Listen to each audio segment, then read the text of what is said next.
Coach's Corner is presented by Roanoke Valley Harley Davidson. Stop by their store on Peters Creek Road for new and used motorcycles, service and repair, along with Harley Davidson clothing and collectibles. Hello and welcome in to another episode of Coach's Corner. I'm Mitch, Stewart, and this morning I'm joined by Railyard Dawgs head coach Dan Bremner. Dan, thanks for joining me. Of course.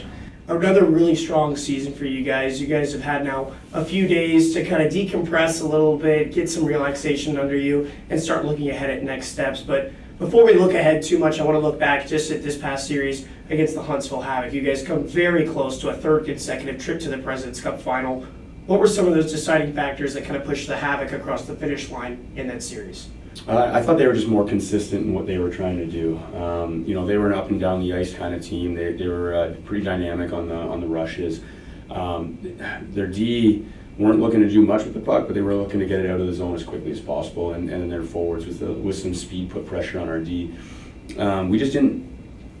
I don't think we established what we did really well the majority of the season in that O-zone possession time, and it seemed like we were way more one and done opportunities than we've been in the past, and I really think that was the difference. We didn't have the opportunity. Our guys looked a little bit more tired from the up and down game when we were used to kind of controlling the offensive zone for extended shifts, and I thought that's where we really capitalized over the course of this year and last year was just that time spent in the offensive zone, and us not being able to adjust and capitalize on the rush opportunities as well as Huntsville was. I know the competitor in you look at success as winning that last game of the season always, but when you start to look back at this season at large, it's another record-breaking season for you guys where you set the wins and points and standings finish records for a regular season. You guys get to your fourth straight semifinals as far as the seasons where Roanoke's been allowed to compete in with the pandemic there in between. When you kind of take a step back and look at that success, what has been the key for you guys continuing to be a real feared contender in this league? It's a lot of factors. The core that we've been lucky enough to have over the last 3-4 years, our captain group, and plus those guys around it, and they've built such a culture down there, and they should be proud of what they've built. When new guys come in, immediately they know the expectations. They know the compete level that's expected every day, the buy-in to the team process that's been there, and we've been able to continue to build on that with guys coming in that bring their own dynamic and their own skill to it, but are so ready and willing to buy into what Dawgs hockey means. And these guys put everything into it every day. And you look at it right now, that we fell short, and that's how it felt immediately after. But the guys that were part of that room should be proud of what they accomplished over the regular season and in setting some records and putting their stamp, their signature on what Dawgs hockey meant through this year and going forward. You guys knew that every single night, any team that you faced, you were going to have that target on your back coming into this year as the defending champs. But I don't know what it was like for you. I felt like that turning point in the year, December into January, you guys rip off 14 wins in 17 games during that stretch, and that was right in the midst of half a dozen major departures to different leagues, and just about every captain faced an injury at some point during that time through January into February. When you look at how this team continued to progress and continued to battle, what are some traits that kind of stick out to you when you try to describe what this group is like? Like I said, it's really a testament to that core over the last 3-4 years, kind of building that mentality here, building that culture, and it was just it really was truly like next man up mentality. I mean, every team's going through that during the meat of the season, but we just continued to find ways and had new guys in the lineup stepping up and scoring a few goals, or guys that were already beat up just finding a way to push through a weekend. And you're right, that really bonded this team through that stretch. It was a tough stretch, but at the same time, when you're winning, you kind of you put the nagging injuries behind you. You kind of overlook those things, and everybody was part of kind of pushing through that and finding a way to win on such a regular basis. You've mentioned that core group a couple of times now. 5 guys that have been with you since back before the pandemic. Right, it's Mac Jansen, Josh Senadal, CJ Stubbs, Matty O'Day, and Austin Rodebush.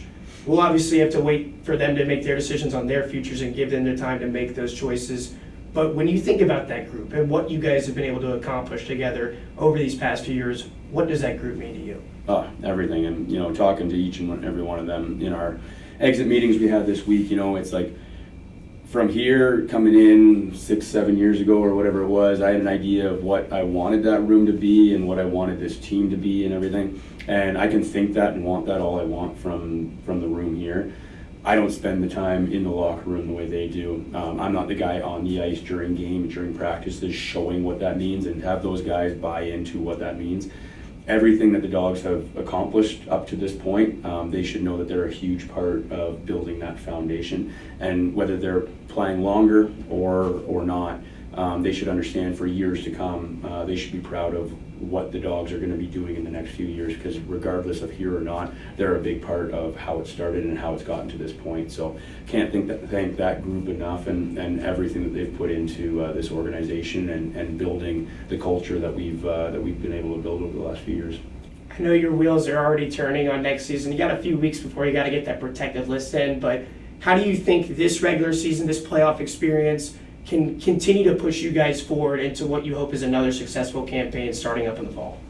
Yeah, I mean, even starting with that core group, it's funny. Who knows what they're going to do? I have no idea, and time will tell, and we'll get that protected list out and all the conversations that I need to have as far as who's continuing to play, who's not, what their lives look like going forward. But even that core group, might be some guys you think would come in here and say, that's it, and we lost and kind of fire burnt out. A lot of it was quite the opposite. That guys were fired up that we didn't get there, and reminded me a lot of the finals loss 2 years ago, and the guys saying we got to redeem that, and saw some fire in guys' eyes that I didn't really expect, and kind of got me excited. So I think whenever you fall short, you double down a little bit and you find a new fire on, now we're not number one, so we need to find a way to climb that mountain again. Now that you're going to have a little bit more time to yourself, the head coaching life and the hockey life will slow down just a little bit for you, at least here with the Rail Yard Dawgs. What does the summer kind of look like for Dan Bremner coming up here in the next couple months?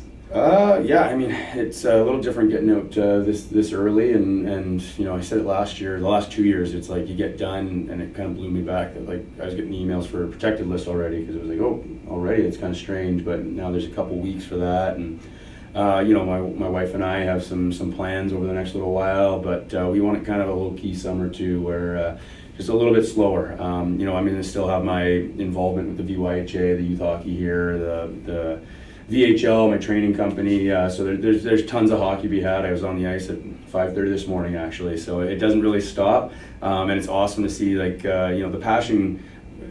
I gain passion from that too, seeing the kids out there and always wanting to compete and go harder and more. So it keeps me going too. But yeah, got some plans to take a little time, slow it down a little bit too through the summer. Well, Dan, get some R&R here this summer. We'll catch up here in a couple weeks for the protected list, but until then, thanks for your time. Absolutely. Thanks, Mitch. That's going to do it for this episode of Coach's Corner. The Rail Yard Dawgs have season tickets on sale now. You can contact our front office to see how you can be a part of next fall. The 24-25 season will come up sooner than you even know it here in the next few months. Thank you so much for tuning into this episode, and have a great rest of your day.